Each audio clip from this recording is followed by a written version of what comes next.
Hey, let's get into it. There are moments in our life when our weaknesses they become painfully clear.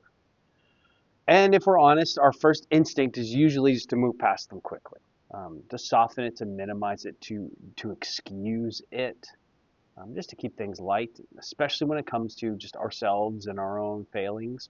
We don't like sitting in the things that are uncomfortable.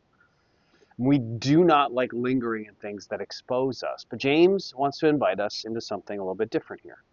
James chapter 4, verses 9 and 10.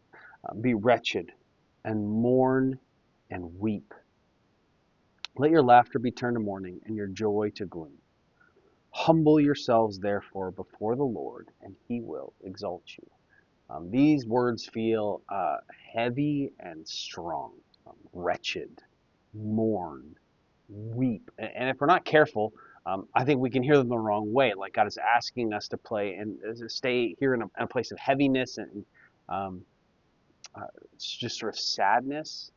That's not what James is doing. He's describing here what honest recognition looks like. Not a performative sorrow like trying to show off and flail and make ourselves suffer. It's not trying to feel bad enough for our sin, but it's refusing to ignore what's actually there.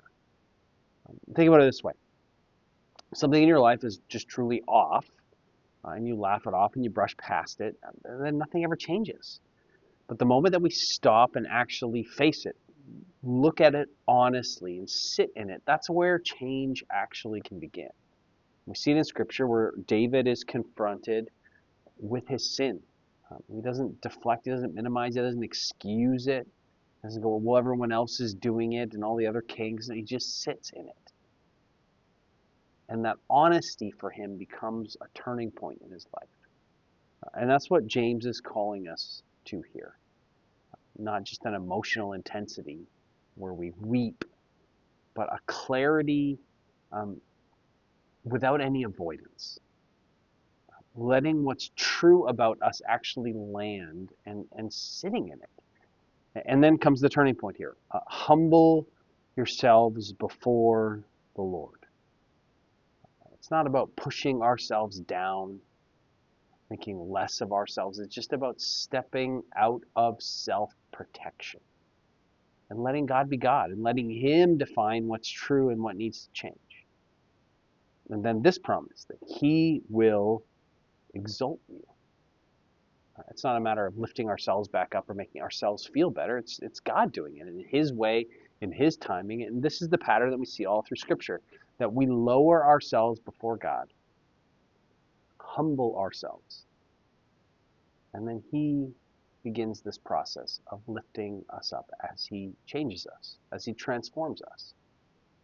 So where might you be avoiding some honesty right now?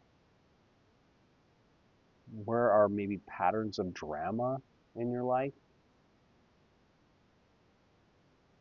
Where are some spots that you see these repeated broken patterns? Where have you been moving past something, ignoring it, putting it off, instead of actually sitting in it? And what would it look like today to bring that honestly before God? You know what it is. Not just to stay there and to have to um, atone for it yourself by grieving over it, but to allow God to meet you there. Humility isn't the end of the story. It's just where God begins to do that transforming work in us. Wherever you find yourself, God goes with you today.